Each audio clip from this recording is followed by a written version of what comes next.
Al-Mukarram Romo Yai Adi Nurzaini bin Putrislah.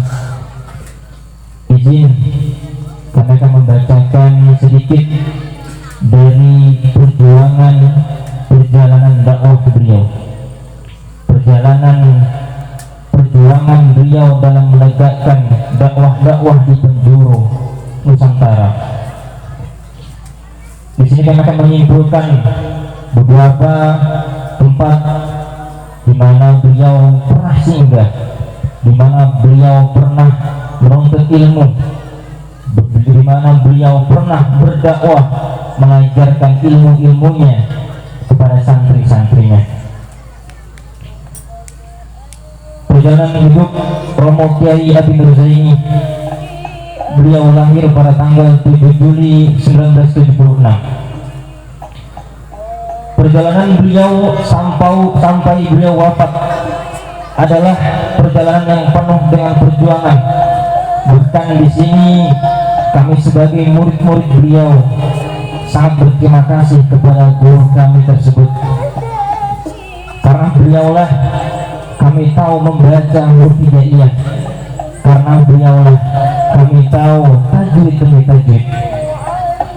Perjalanan beliau ketika beliau tamat SD, beliau melanjutkan mondok di daerah Genuk Watu, Jombang, Jawa Timur. Selama mondok di pesantren, beliau belum pernah pulang. 3 tahun kemudian di pesantren beliau mengemban ilmu-ilmu pondok pesantren tersebut. Ketika Lebaran Idul Fitri, beliau pulang. Setelah beliau mondok 3 tahun, beliau pulang.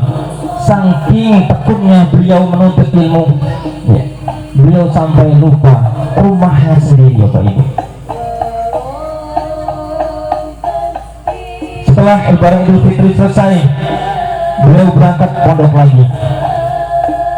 Setelah itu beliau goyang, kemudian melanjutkan mondok di daerah Malang di pondok pesantren ilmu Al-Quran yang dipimpin oleh Habayai Bosori Alwi. Beliau adalah ulama terkenal, ulama yang Masya Allah luar biasa ilmunya. Setelah mendapatkan ilmu-ilmu yang diajarkan oleh Habayai Bosori Alwi, setelah itu beliau hidup di masyarakat selama 2 tahun, berdakwah di masyarakat dengan ilmu-ilmu yang telah beliau dapatkan dari guru-guru beliau, dari pondok-pondok beliau yang telah beliau lalui sebelumnya. Kemudian beliau pindah di pondok Wali Songo, beliau merantau ke Sumatera. Beliau sempat mengajar di pondok Wali Songo, Kecamatan Tugu Mulya, selama kurang lebih 1 tahun. Beliau mengajarkan ilmu-ilmu beliau. Beliau mengajarkan apa yang telah beliau dapatkan dari pondok-pondok yang telah beliau masuki.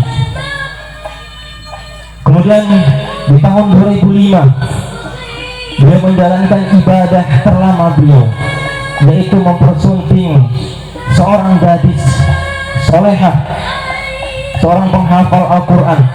Beliaulah Ibu Nyai Siti Inayah. Beliau menikahi Ibu Nyai Siti Inayah pada umur beliau 30 tahun. Menikah di daerah Jawa pada tanggal 30 Desember 2005. Kemudian setelah menikah, beliau tidak lantas berleha-leha. Beliau melanjutkan dakwah, merantau kembali ke Pulau Sumatera. Pada tahun 2006 beliau mulai merintis Majelis Sholawat Sintuturor, yang di dalamnya, dalam perjuangannya beliau didampingi oleh seorang ulama yang Masya Allah tawadhu, yang Masya Allah luar biasa keilmuannya. Beliau adalah Pak Ustadz Muhajir. Kemudian sembari merintis Majelis Sholawat Sintuturor, beliau juga merintis pondok di desa Ciptodadi, yaitu pondok Al-Mujahidin. Kemudian seiring berjalannya waktu, beliau pindah di desa Sukowarno, membangun, merintis dari awal, keliling mencari bantuan dana. Beliau dengan keluarga beliau, didampingi dengan istri beliau, berusaha menciptakan satu tempat di mana para orang-orang, para anak-anak, santri-santri bisa belajar, bisa menuntut ilmu dengan mudah. Kemudian di 2010 bermacam-macam kegiatan berjalan dengan lancar dengan wasilah beliau. Salah satunya terbentuklah sebuah majelis selawat yang bernama Pesona Mania atas berkat perjuangan beliau yang tak pernah kenal lelah.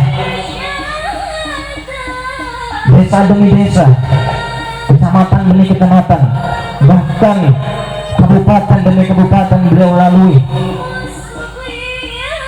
Kemudian tak lama dari itu beliau terpilih menjadi ketua Majelis Wakil Cabang Nahdlatul Ulama di Kecamatan Sukakarya.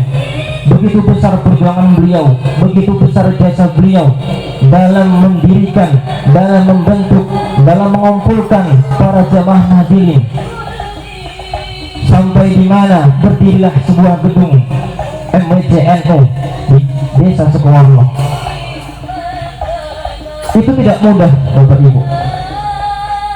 Berdirinya gedung tersebut bukan mudah berdiri.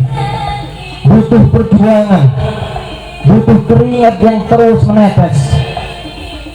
Guru kami kesana kemari mencari bantuan, kesana kemari berdakwah, mengajak kepada para masyarakat, mengajak kepada kaum Nahdliyin untuk kompak, untuk selalu bersatu.